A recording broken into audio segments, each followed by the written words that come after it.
Thousands of Colombians have marched for peace on the 67th anniversary of the Bogotazo. As our correspondent Natalia Margarita explains, the Bogotazo was a popular uprising that followed the murder of progressive political leader Jorge Eliezer Gaitan. Hundreds of thousands of citizens across Colombia have marched today in support of the peace process underway in Havana. Colombians have united their voice to firmly say no more war after the over 50 years of internal armed conflict.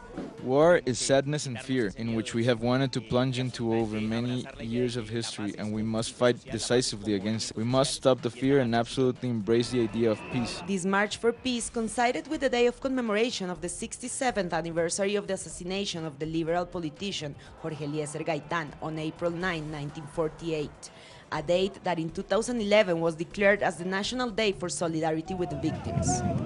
I think this march is a good reminder of the solidarity there is across Colombia for the 7 million victims who've suffered from this conflict. Beyond expressing solidarity with the victims, social movements, unionists, and political leaders, among other participants in the march, took this opportunity to send a clear message to the Colombian government.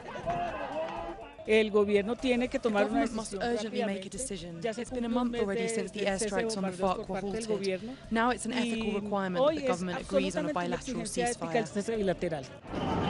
The event was the opportunity for citizens, but also for peasants and indigenous people that came from the rural regions of Colombia to offer up the kind of peace they are looking forward.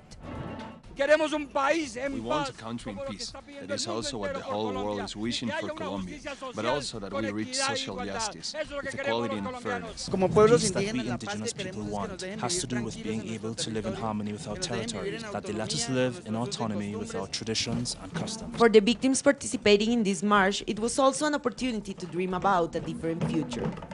We dream of a country of peace, and we can return to our lands and bring up our children freely. With arts, music, dancing, and in general all sorts of cultural expressions, hundreds of thousands of Colombians have come together today to march for a common cause, peace with social justice. Natalia Margarita, Telesur, Bogotá.